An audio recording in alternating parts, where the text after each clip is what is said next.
Hey, man, all right. It's Too Deep, the Southern President, man. I'm tapped in, and we coming off the porch with Dirty Glove Bastard. Judy. Iceberg Slim on the yeah, I'm still him on the I'ma make a film on this. All right, so we got my boy, a day one family member of DGB, sitting on off the porch with us today. You did. Too Deep, the Southern President. It is an absolute pleasure.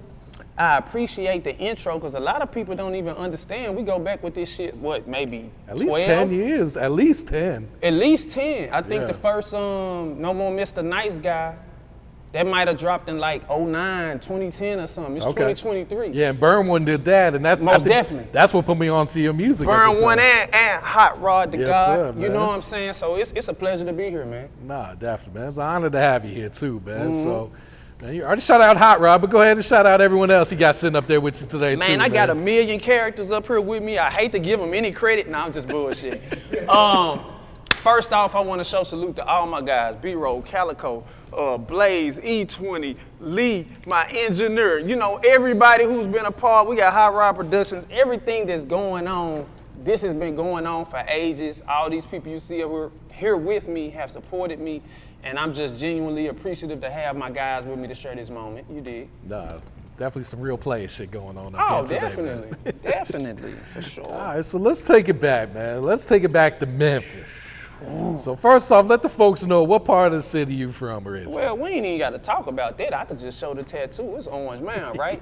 But dig this. I got to give credit to Orange Mound and South Memphis because without both of these areas, I wouldn't be who I am. And I say that because I was early in my career. I started off with Gangsta Black. I used to open all the shows for Gangsta Black. A lot of people, so I was like 15, 16, opening up Gangsta Black shows, Playa Fly shows. And they would take me on tour with them all through the Chitlin circuit from like 16 to like maybe 20, I would say. And so then when you go to my Orange Mound side, you know, Ball and G embraced me very early. Oh, yeah. You know, seeing me on the corner pushing my stuff. Nah, that right there is legendary. At 16 years old, to get those type of cosigns from some legends out your city, man. That's major right I'm forever there, man. grateful. And I brought this because a lot of people, since we're talking about history, a lot of people don't understand how far my history go back because they see me on the internet because we in a new era and they be like, oh, he's young. And you know, I'm appreciative of that because they bitch like it. But it's not important. What is important is this is kind of where it started. And if people can see this, this is me in front of my 6'4" Impala. I had a 6'4" Impala at like 16. I don't think nobody else had one at 16. I don't know. But the name of the CD was Coming Out Hard Part 2. And I can remember vividly, you know, modeling myself after what Ball and G was doing with the Pimp shit, the Playa shit. And I might have sold 15, 20,000 of these out the trunk of that old school. This is 20 years old. So to give people an understanding of how long the grind been happening, this might have been another 16, 17 years old. I had a DVD, I was selling my own DVD out the trunk of my car. And on the front of it says 15,000 CDs sold independently. We talking 15, 16 years ago, and we still here, still rebranding, and it's just a blessing to see life come full circle. And now the people that I was looking up to, like Ball and G, you know, obviously we collaborate. You know what I mean? Man, break that down. Selling shit out the trunk. Because these youngins today, they don't know about that. They hold up a phone, they record themselves, hit send. That's their way of selling themselves, man. That's real shit. We had to go out there, like you said, out the trunk. Out the trunk. Out the trunk. And as a testament to that, you and the DGB brand, like, even on the internet wave, y'all was so far ahead of the curve with what y'all was doing with the websites and the blogs and then to transform it to this era. But to tap into that and just give people insight, people like my guy Calico, in Memphis, Tennessee, you had to hustle, right? And so I watched the 3-6 Mafia era when they used to sell tapes. So you got 3-6, you got DJ Squeakies, you got, you know, Criminal Minds, you got Playa, Fly, you got Kingpin, Skinny Pimp, Gangsta Black, Ballin' G, all these cats, and we had the independent hustle. We had Selecto hits. So we didn't have time to sit and wait on no labels because the labels wasn't coming to save us. We had to get out there and find a way to promote our motherfucking self. And for me, that's what I did. I had a chip on my shoulder. I'm like, I don't give a fuck who gonna put some money behind me. I'ma do this shit myself. So my whole thing was I had this car, like I said, that 64 Impala, and it was an eye catcher. I could park that motherfucker anywhere, and the motherfucker gonna be like, who the fuck is that? And so when they see this little skinny motherfucker hop out, and I'm like, yo, if I talk, 9 times out of 10, if a motherfucker give me 32 seconds to talk, they gonna give me some money. Or they bitch will. It's either or. You know what I'm saying? Like, the art of communication was just a skill that I had at an early age, right? So my whole thing was I could park that vehicle, and I'm gonna pop that trunk, and I'm gonna say, hey man, give me like 22 seconds, I'm gonna be your favorite rapper. Watch. And the motherfucker be looking at me crazy, like, what the fuck this young, arrogant ass motherfucker talking about? But once they sit in their Chevy and soak up some of their music, hey man, here's $5, here's $10, here's $20. And so I built a name for myself and a reputation because I would go every fucking hood. North Memphis, South Memphis, you know, the Bay, you know, I would go to West Memphis, Arkansas. I would go any motherfucking where I felt like I could make a motherfucker listen to me and stand there for hours until they bought my shit. And you know, that's the era we come from. If you from Memphis, you understand that we couldn't get in no motherfucking phone and get no fans. You had to be in the street. Yeah. True. When did you realize you had that gift of gab to where you could pretty much talk and get your way whatever you wanted? Okay, I'm gonna say this. It's a lot of sides to me. It's a lot of layers to me as a human being. For as much as I'm a player, for as much as I'm one thing, I'm an intellectual. You know, I'm about a lot of different things. I was intelligent in school. I'm artsy. I'm creative. My mama was a preacher, right? So I used to go to church every single Sunday. I even used to play the drums in church. That was like one of my first hustles, right? So I would listen to her speak. I would be motivated by the things she would do. I would be motivated and inspired by people like Malcolm X, you know, people that gave us generational leadership. I bring up Malcolm X because a lot of people don't understand. Malcolm X came from the Pimping, right? So people don't understand that dynamic leadership comes in all forms. You feel me? And so for me, I understood 11 and 12 years old when I was in school, everybody in school listened to me. Everybody in school, when we would have pep rallies, the whole fucking pep rally gonna turn away from the pep rally and watch me rap.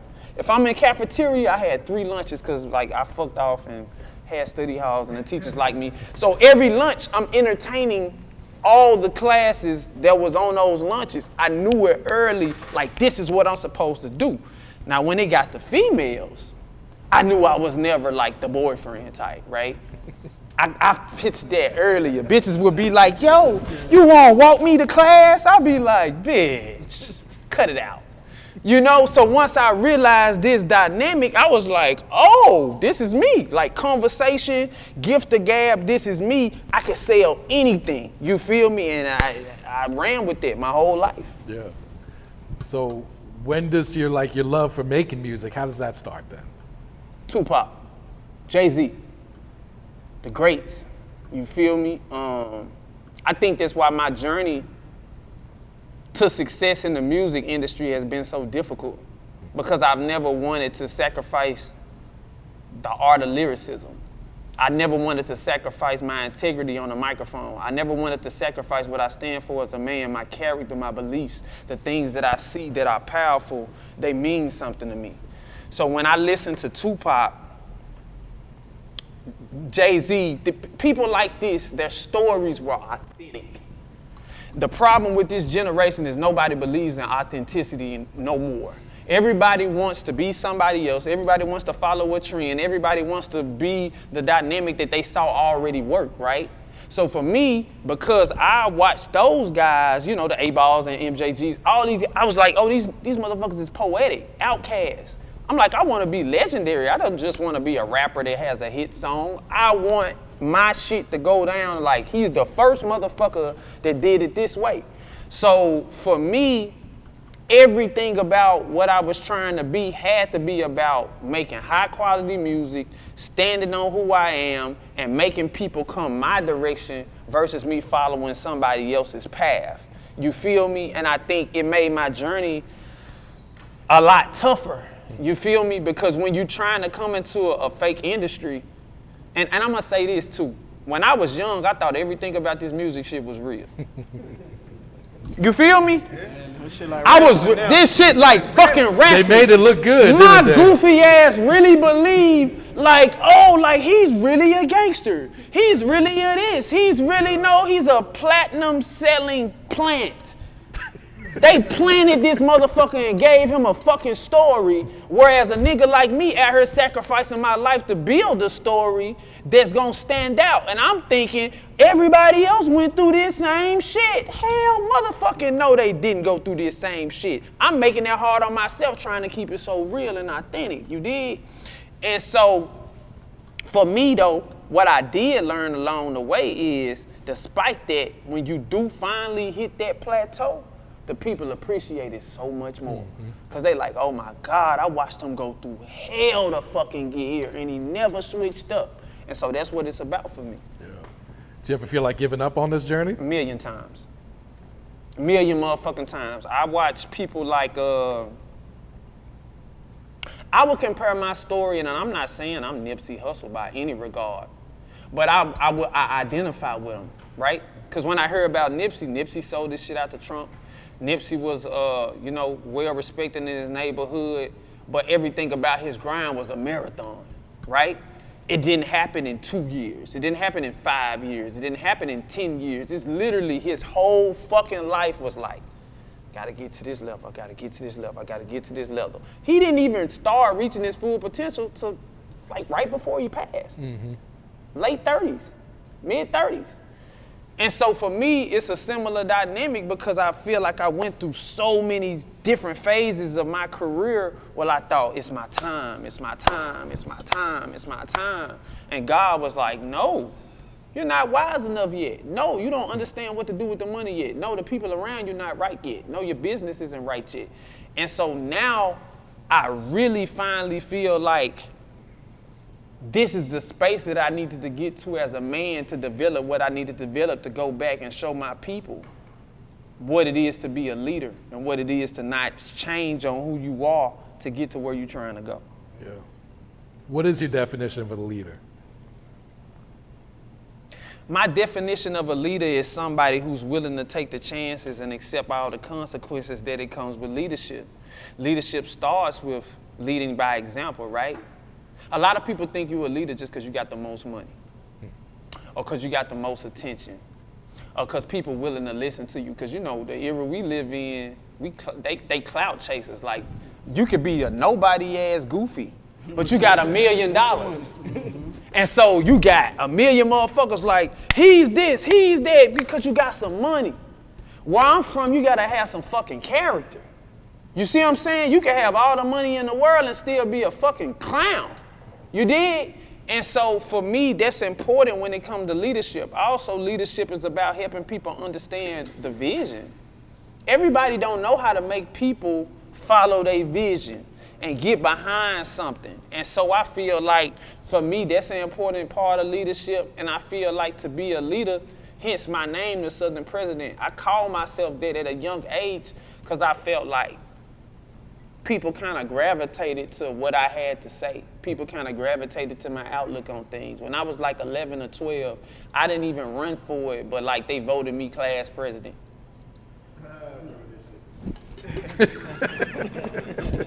I can't make this shit up. I'm just telling you my life.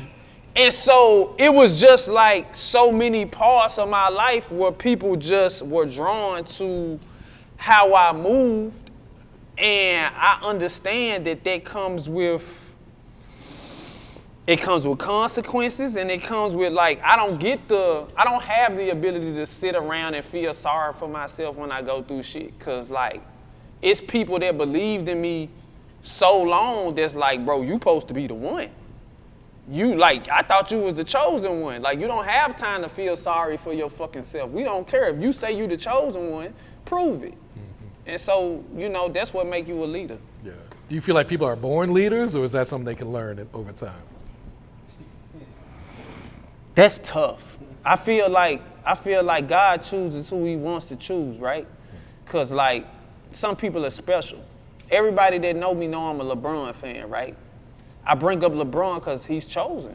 You know certain people, you know, they just got that thing, right? Where it be like, damn, this motherfucker, it's like everything he do is different. You know what I'm saying? And so I say that because, man, nigga can talk their ass off, but I'm one of them people. You feel me? Like, I don't give a fuck how nobody watching this interview feel. I'm one of them motherfucking people. I sacrifice my life for whatever the fuck I stand on. You feel me? Like, when that shit was uncool, before niggas was kicking all this pushing P shit, man, we talking 20 years I've been pushing this shit. You know what I'm saying? When Ball and G, you know, wasn't, what was on the radio as much no more, and Tila wasn't what was on the radio as much no more, and then they started playing crunk music and goddamn swag music and all this shit. Guess who was still pushing Pimping? 2D. So a motherfucker can talk their ass off, but this is the reality of the situation. Ain't no motherfucker in human earth that can downplay how much work I put in to stand on, hey man, this is what it is, I ain't switching up. Let me keep it so thorough. Let me tell you a story. Jermaine Dupri came to Memphis one time. 007 gave him, shout out to DJ 007, one of the first people that, you know, believed in me and helped me along the way of what we was doing. He gave Jermaine Dupri a CD. Jermaine Dupri heard it, loved it, flew me to Atlanta. I thought my life was finna change, right? So I get down here. We go in the studio. He flew me out here. He flew 007 out here. He flew my business partner, one of my best friends, Jay Young, out here. I go in the studio. First thing he say, the shoes match the shirt, match the shades. That he quotes my bars from Married to the Game, one of my biggest player. Classic song, man. Pimp song, whatever you want to call it, right? Google that if you watching this shit. Don Juan in the video, all the players in the video. This is real shit, right? So Jermaine Dupri's in the studio and he's like, yo, you gonna be like, you know, Snoop to my Dre. You're gonna be like Jay-Z to my blase blase, because he believed in what I was saying, right? And so I'm saying that so much to help a motherfucker understand. I was kicking game the whole time. To the point where I'm in the studio with Jermaine Dupri. Thank the Lord, this might have been over 10 years ago. My bitch calls me. Oh, I'm about to get locked up. I'm at the woo. I'm sitting beside Jermaine Dupri.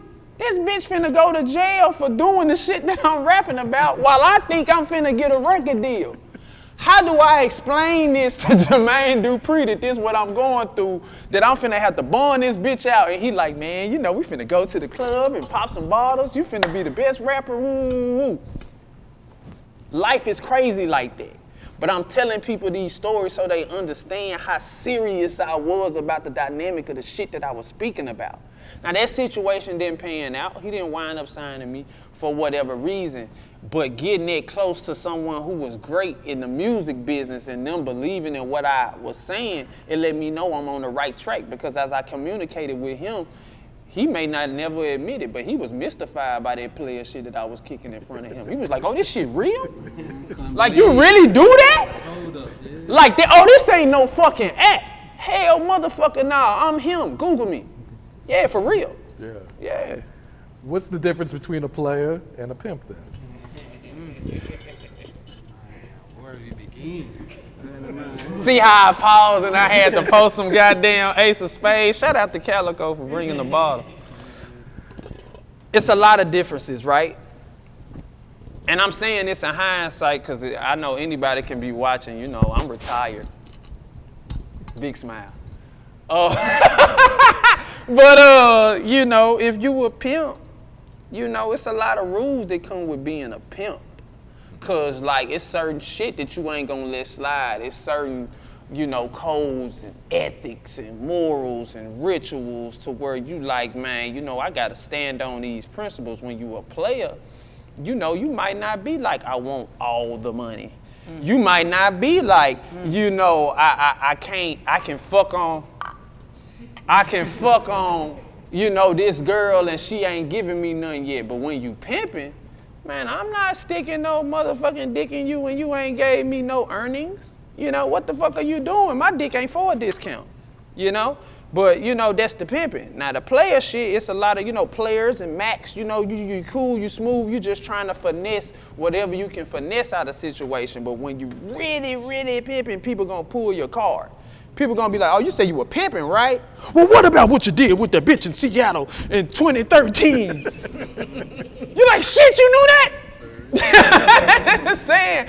So I think that would be the biggest difference, man. Your resume gonna matter, man. People who stamped in the game gonna pull your card and be like, man, are you really that? Speaking of that, I want to give a special shout out to Rollo and Mr. Silky Slim for bringing me up here on their platform when they came to do they off the porch. Them are my guys. They doing some spectacular shit, and I want to make sure I salute them because we like a movement, you know? Mm-hmm. So what's your definition of P? Shit, 3 things, me, myself, and I. You know, that's the definition of P. When you think about P, you thinking about character, integrity, morals, you know, understanding how to dictate yourself around a human being that is probably not in the same association with you because they might not completely understand this shit, but your dynamic is so cold, they enriched by your motherfucking existence, your presence. That's the pimping. I ain't even gotta tell you I'm pimping. If I walk in the room and you feel my aura and you feel my energy and I get to kicking that shit, you like, what the fuck just hit me? This motherfucker pimping like a motherfucker. I ain't even gotta tell your ass. I could literally come in a room with a white t-shirt and some sweatpants on and the bitch gonna look and be like, something's different. You know what I'm saying? Something's motherfucker. I'm talking about no pinky ring, no jewelry, no shit. I could jump out of taxi cab. I done did this. Man, rest in peace, my nigga 921. We would go places toned down. Get out, walking that motherfucker bit. But when we get to talking, motherfucker, like, these niggas too happy. These niggas is too cool. What the fuck? What's up, Pimping? What's up, Playa? Whoa. So when people say phrases like it's in you, not on you, I think that's the definition of the pimping because it has to be something smooth and charismatic about you that people can just feel. A lot of people misrepresent that shit and they be thinking this shit about walking around all day screaming to the top of your lungs, I'm pimping and smacking on bitches like this shit is 1972 and you got a goddamn phone booth and a pool hall to go to. This ain't that though. You dig? And so for me, when I tell a lot of jokes, you know, I talk a lot of shit, but people gotta understand that, you know, I think a lot of this shit been misrepresented. And when I go into strip clubs, when I go into places, I you know, sometimes I shy away from saying certain things because a female would get the wrong misconception and assume any person that calls themselves a P is ignorant, unintelligent, stereotypical shit that they see in a movie, right? So when a motherfucker talk to me and they see, oh, this guy is actually intelligent, he has some character, he's not just all about the money, he actually has a vision of where he's trying to go and where he's trying to take me, business-minded, entrepreneurship, things that they wouldn't expect, even just spirituality. People assume that just because of your job description that you don't like have some religion or you don't believe in anything outside of like, go get me some money. And so everything about my existence has been trying to prove people wrong because when you look at Jay-Z, right, or any of these other top rappers, they will be like, you could come from being a dope boy and you could be the best rapper of all time. I never hear them say that about the Too Shorts and the 8Balls and MJGs and, you know, guys that kick Playa shit. So I want to be the motherfucker that they look back and be like, nah, nigga, that nigga got bars. He's really talented. He's really lyrically inclined, and he's diverse enough to speak on other topics outside of just his game. No, you're gonna listen to a Too Deep CD, you might get some politics. You might get some religion. You might get some pimping. You might get some goddamn moments where I'm breaking down and being vulnerable about the things that I've experienced in my life, but you're going to get layers of me as a man and understand my purpose is bigger than just what you associate me with my pimping. Yeah. So you mentioned Rollo and Silk. Who else you be listening to that'll be really be kicking some good game on records right now? It's almost like a dying art these days, huh? It's a dying art, man. I don't want to fuel too many of these cats, because too many of these cats I can't even vouch for, you know what I'm saying? Like, you laughing like you don't know what I'm talking about, man. Let's just be real, man. A lot of times I sit here and I look down at niggas that sit down here, and I be wondering what the fuck they doing down there that got them up here when I know that the shit that they doing isn't of high quality, right? And so I be sitting back, and a lot of these guys make very entertaining music about whatever they do with a female, and it's cute. It is cute. I like Larry June. I like what he does. There's some other cats that I like. Shout out to my guy, Daniel Payne. Okay, yeah. Playa shit, you know, formerly known as KD. That's family. You know what I'm saying? Shout out to DJ Burn One for making these player ass tracks that he's always made, you know, for these country rap tunes. But, you know, when I look at the motherfucking scroll of who do this shit, man, I don't see a lot of guys that's really done it. So it's hard for me to appreciate the shit that they kicking, because I'm like, I ain't seen you in the field.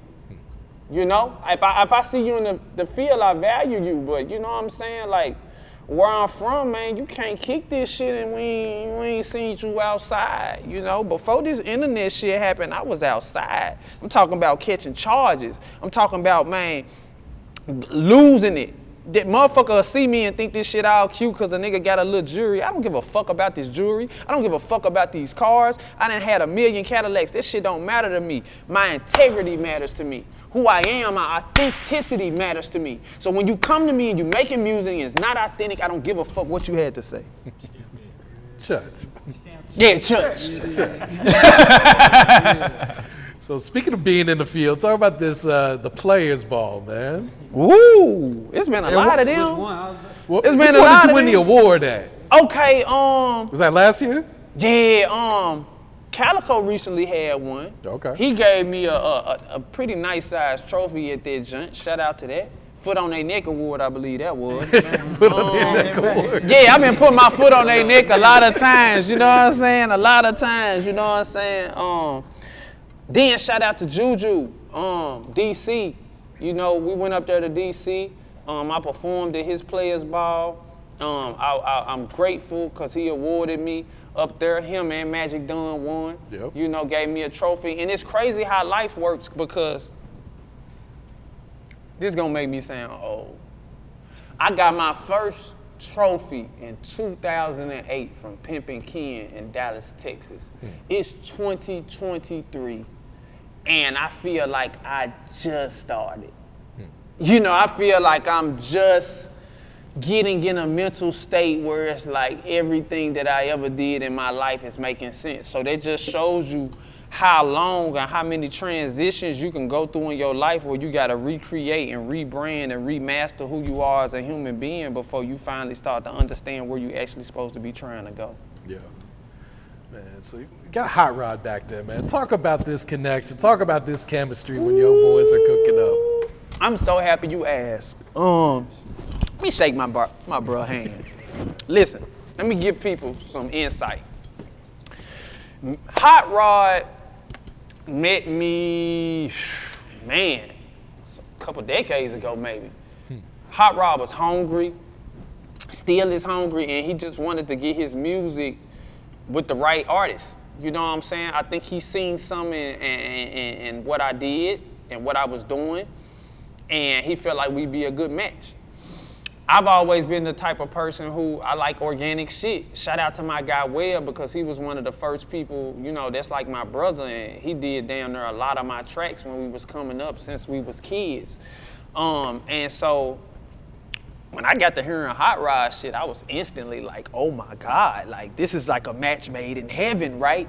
And so we started working, and it just became this chemistry that's undeniable. Like like, you know, like how Larry June got Cardo, right? Mm-hmm. Like when I hear a Hot Rod track, he'll tell you, it take me 10 seconds. I know if that's one of them ones. And it'd be like damn near every time he would play something, I'd be like, oh shit. 5 minutes later, I got damn near a whole song and I'm ready to drop it. And so like, over the years, we built up this chemistry from the No More Mr. Nice Guy CDs to the man, we got so much material. So many songs that I had on the radio back in the day, and we can get into that too, because a lot of people don't know, like I really was on the radio a whole lot, and he was, you know, the sound that was that, and I feel like Hot Rod's really slept on. Probably his most notable single probably was 5 Star Chick with Yo Gotti. Mm-hmm. And for me, it pisses me off because he didn't get the recognition he deserves when it comes to Memphis producers, just like I don't get the recognition I deserve when it comes to Memphis rappers, because he put in so much motherfucking work for so long, and it's like, oh, if you ain't making beats for somebody who got a platinum record all the time, they overlook you. No, he's doper than 98.9% of these niggas. I'm being generous, it's really 99. And I'm just telling you, like, I bet whatever I got on his production, because people would come to me all the time.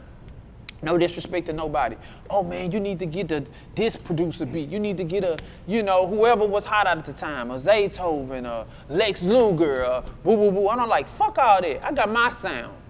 You feel me? And so I think it's important now for if you're a new artist, understand, don't go chasing producers. Work with people, build a sound, and people will start reaching out to you and your producer for your sound, your brand, your thing. And I'ma roll like that till I can't roll no more, man. Yeah, understood, man. So, all right, so you touched on it briefly, but Married to the Game, man. I need you to talk about like the inspiration, the creative process behind this song, and also the remix too. Married to the Game, I might have been like mid-20s at the time, and just to give people some understanding of where I was in life at the time, I was going through a lot, and I was winning though. I was winning. I was so young when I jumped off the porch. I might have left Memphis at like 21, 22. So picture me being a young dude who was started off selling CDs, doing shows, opening up for artists, and then the game hits me. And I dive off. I remember shooting in Dallas, shooting in New Orleans, sitting my anchor down and being like, I'm gonna give the game everything I got and use the money from the game to invest in my music. And so I was knee deep in it at the time. I was living in New Orleans and my music was on the radio in Memphis. And I was just trying to figure out a way to like live both worlds, right? And Married to the Game was like the perfect theme song that I wanted to make to be like, oh, this could be played at a Players Ball 40 years from now. Yeah. That was my like intention in making that song, and it happened naturally, it happened organically. I wanted it to be a song to where whether you fuck with the game or you don't, when you hear it, it just feels good. Like it's one of them records where you play it and the girl besides you could have been the prom queen that went to goddamn Spelman. And she gonna turn around and be like, what's that? Like, what you talking about? Like, she gonna start like wondering, get curious about what the fuck I'm saying. Or you can play it in front of your mom. And your mom will be like, ooh, this just sound like 20 years ago. It sound like good music. It's a vibe, right? Mm-hmm. And so that was the inspiration behind the record. Now the remix, 8Ball Bless Me. Once again, I said, and I'm gonna say this again, I started off Coming Out Hard Part 2. This 18 years old. When you look at the track listing of this, my little skinny ass with my shirt off, a lot of the tracks were, rapping over 8Ball and MJG instrumentals. You know what I'm saying? And so Ball and G, I think they had seen something in me young. They saw I was hungry, right? And I think they saw like I was another generation of their sound. And so Ball and G embraced me. When I got up with 8Ball down here with Drummer Boy. Shout out Drummer Boy. Drummer Boy did so many things over the course of my career to put me into contact with other artists. Embraced me when I moved to Atlanta, before I moved to Atlanta, gave me tracks, he just did a whole lot of things for me that he didn't have to do that wasn't related to money. And so he kind of bridged the gap even more between me and 8Ball. Ball heard the record, then charged me a dime, and just was, you know, the rest is history. That song still sounds just as good as when I first recorded it to this day. It's that timeless music, man. That's all I want to make. I grew up on UGK. Yeah. That shit still go right now. Absolutely, that's the type of music I want to make, man. Yeah. You've been going viral on TikTok lately, man. Did it take you a while to like embrace TikTok, or was this something you always wanted to do? Look, it took me a while. I'm gonna be honest with you. Shout out to my girls, cause like I always keep some girls that's a lot younger than me, right? So they'll always, you know, talk about the trends and what's going on. For a long time, I ain't want to embrace like TikTok and none of that shit. Even Instagram, I'm like, my partners will tell you, I'm funny all the time. I crack jokes all the time. I was a class clown in school. He's ugly, you don't listen to him. Okay, but this is my thing. Y'all, I said it with a straight face. This is my thing. I didn't know how to embrace the dynamic of me so much on the internet because I didn't know if people would be like, oh, I don't take you serious with everything else I, you know, do. And so once I understood in this generation, it's best to embrace your personality and show it to the people because that's how they become fans. So once I got an understanding of that, it was like, all right, let me show you how I am around my people. Let me show you how I am. And shit just was going viral left and right. I remember doing a video. I was in a beauty supply store one time with one of my people, and something just hit me. I seen some do-rags. I got to talking shit about the do-rags. Posted it. I went to sleep, woke up. Shit was at like 200,000, then 500,000. By the next day, this shit was like 1.4 million. The next day, I seen it on WorldStar. I'm like, God damn, maybe we own to something. I had another one, I'm talking about Joe Biden. This shit had like 700,000. I had another one, I'm at the fair, like, goddamn, throwing shit at balloons and shooting basketball. All these shits, 500, 500,000, 600,000. I was like, oh, y'all like to see my personality. So I kind of started embracing it more. And now it's just become a thing where if you go to my Instagram, I changed my Instagram to 2 Deep TV because my whole goal was like, let's not just make it about the music. Let's show people every dynamic of me. So now my life is more about being an entertainer versus just a musician. Because it's hard to win with just music, right? Mm-hmm. Like people want to really embrace you and feel like you're their friend to support you. And I get that. So now it's like I show people the music. I give people my ideas on, you know, social shit that's going on and just my everyday life. And I don't really try hard. It just, everything that I be posting just be naturally how I feel at the moment. And a lot of times this shit just go viral. Yeah, I fucked with this shit with Zion, man. Oh, man. Can you share your thoughts about Zion? Where did he go wrong, if he went wrong with this situation? Everywhere. Everywhere. First off, man, shout out to Zion. If you ever see this, man, I'm gonna need you to start playing more basketball instead of tricking off. Now, my thing, hold up. I said playing basketball. Don't you get no ideas. But anyway, my advice to Zion is, man, I got this thing. I had a song called Don't Get Up Pregnant. Shout out to Bud Beats, he produced that. And I think that's the problem with a lot of these entertainers and celebrities. They didn't have no game before they got famous, right? And so when they meet these beautiful women, they're so enchanted by whatever it is they got going on, that the pussy and the titties and, you know, whatever they saying to them just overwhelms them. And they like, I got money now. I can buy you. I can do whatever I want. And she's a slut. Of course she's gonna do whatever, you know, like sexually you want her to do. But she there for the money, damn fool. If you subtract your money, can you still pull her? You dig? And so for me, I knew that when I was a kid. You know what I'm saying? I'm like, if I can't get a female based on my game or just her naturally, you know, feeling me as a man, she ain't for me. Cause my whole shit is like, what can you do for me? Not what I can do for you. So for, you know what I'm saying? So for Zion, my thing is, you like, what do you like, 100 million, 200 million? Yeah, with endorsements, might be close to like 200 million. How you gonna put a bitch, no disrespect, but bitch is like a pet name for me, right? How you gonna put a bitch who's like 10, 20 years in the porn industry and a lot of people didn't already had that, like these niggas be getting leftovers and excited like they new meals. You reheating the same meal that this nigga just got through eating. And it ain't much left. You eating the last piece of that macaroni that nigga just ate. And that's what the whole industry does. They pass these bitches around and then they act surprised when like, oh, you got a divorce and she want everything. You act surprised when you put a baby in the bitch and she want $50,000 a month. You act surprised when you out with the bitch and you realize this other motherfucker who in the NBA was fucking on the bitch last month. I don't care about none of these niggas' feelings. Tighten up. Man up.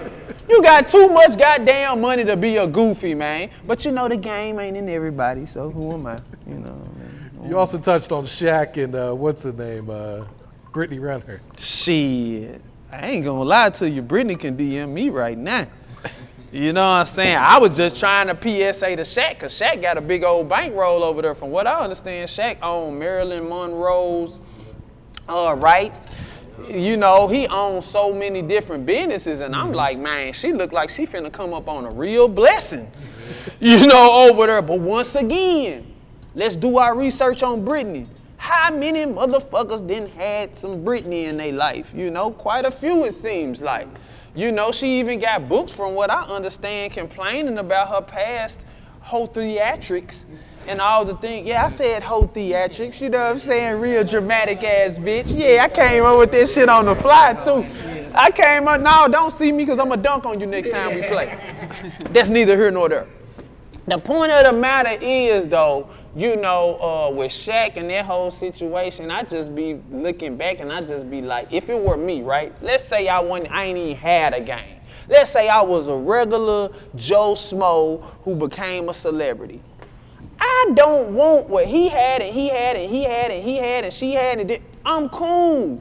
Bro, if I'm a $10, $20 million dude, man, I can find a virgin and make her whatever the fuck I want to make her. I'm up 20 M's. But these motherfuckers be so goofy, they be so excited like, damn, the CEO of such and such had her. This motherfucker had her. They want to run behind and test that old used pussy out, man. We ain't doing no recycling. You know what I'm saying? Unless the recycling gonna make us some bankrolls. You dig? I dig that. Mm-hmm. So what's next, 2 Deep? We know you're still cooking up music and all that, man. Ooh. We got a lot next. First of all, we got the single out right now with MJG. It's called Iceberg. You know what I'm saying? Okay, he yeah. blessed me with a cold ass verse. Y'all make sure y'all get online, download that. We got an album coming, Grateful for the Game.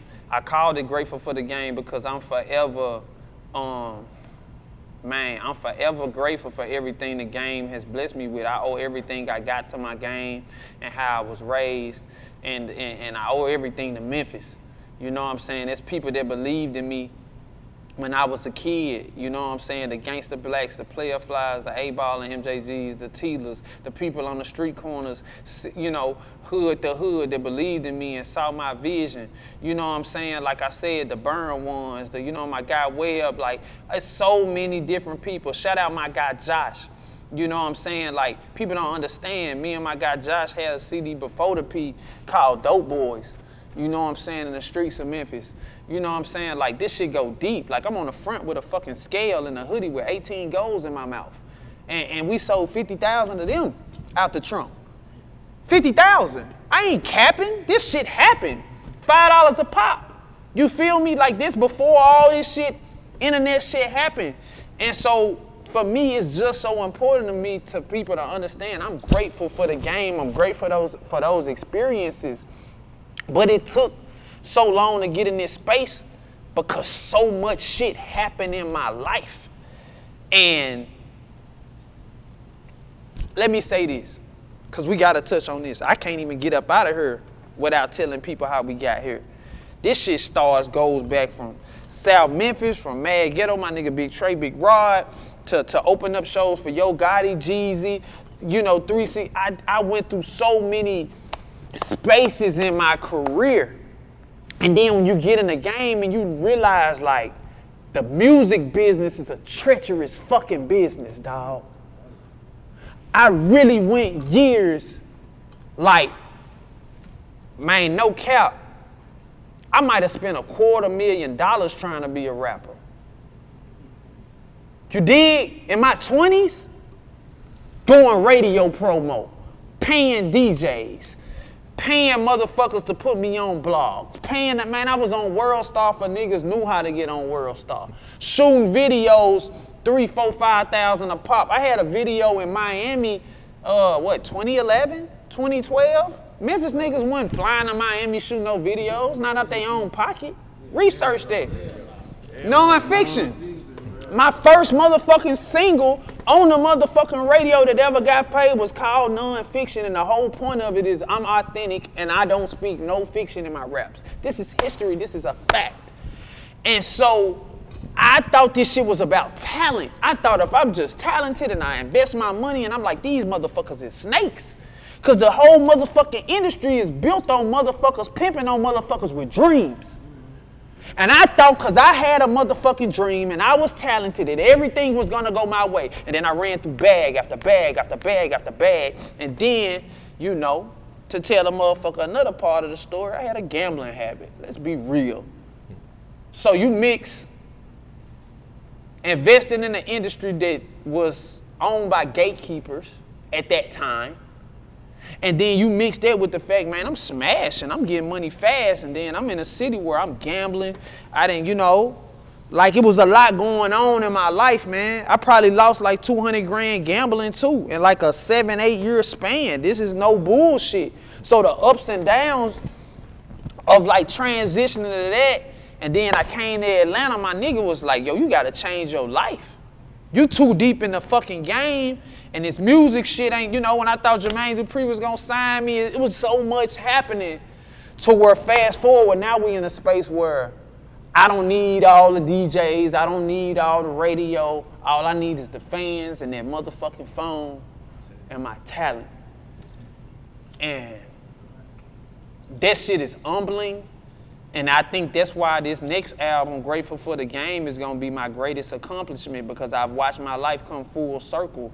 The art that I do, outside of just my music, I just want people to appreciate me for the talent, bro. Like this shit bigger than anything, like, man, like I want a motherfucker to sit back and be like, bro, how this motherfucker was a P, but he could paint, but he could out-rap damn near everybody I lit. Like, I ain't never seen no shit like that. And he stayed down damn near 2 decades and nobody signed him, nobody put money behind him, nobody believed in him enough to give him the shot, but he created it himself. I want to do something never been done before. Real shit, man. Hell yeah. All right, 2D, before we wrap it up, man, go ahead and give out some shout-outs. I know you've been shouting out people this whole interview, but one last time. Man, I want to shout out everybody from Memphis. I want to definitely, first of all, shout out Orange Man in South Memphis, the hoods that raised me. I want to shout out all my partners up here again, Calico B-Roll, Blaze, E20, Hot Rod, my producer. If you need beats, holla at Hot Rod, you know what I'm saying? Lee, coldest engineer, man, right here in Atlanta, tap in with them. And I want to shout out, more importantly, I want to make sure people understand this. If you ever bought a CD from me, whether it was for $5, $4, $3, $2, $1, I ain't forgot you. If you ever shook my hand, I ain't forgot you. If you ever came to a show, I ain't forgot you. If you ever booked me for a show, I ain't forgot you. If you ever watched me on the internet and pushed the like button or the comment button, I ain't forgot you. If you ever bought a painting from me, I ain't forgot you. I wake up every fucking day of my life and I look myself in the mirror and I ask myself what I ain't did good enough to be great. And so if you ever supported me in any shape, form, or fashion, just know every moment of my motherfucking existence is about showing and proving that you weren't wrong.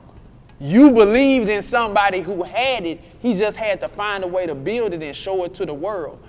And rest in peace to my grandma. If she watching this from heaven, I lost her like shit.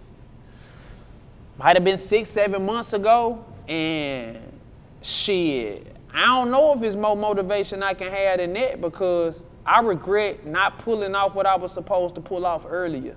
And I feel like she ain't get to live long enough to finally get all the fruits of her labor in raising me, man. You know, I made a lot of choices in decisions that I feel like, looking back, was selfish. You know, at that time in my life, I felt like I was making those decisions for the greater good of, you know, like chasing the dream, and I'm gonna go back and help everybody. But it was more I could have done. It was more I should have done. And as you get older, you get wise and you understand it. But I appreciate my grandma for believing in me. She put me in a creative arts school. You know, she honed my talents. Shout out to Overton High School. She honed my talents. You know, like Pac was a big inspiration. I say that, and because we align the same way. He went to a creative and performing arts school. So when people see me paint, draw, act, tell jokes, it's because I'm a creative person. And my grandmama, she believed in me. That woman saved my fucking life. My daddy was a crackhead. My mama grew up in group homes. My grandma came in at 2 months old and was like, "I'ma raise you. And I'ma try to protect you from what you gonna go through in these neighborhoods," right? And so it was my decision to jump my dumb ass into the streets because I had the gift of gab.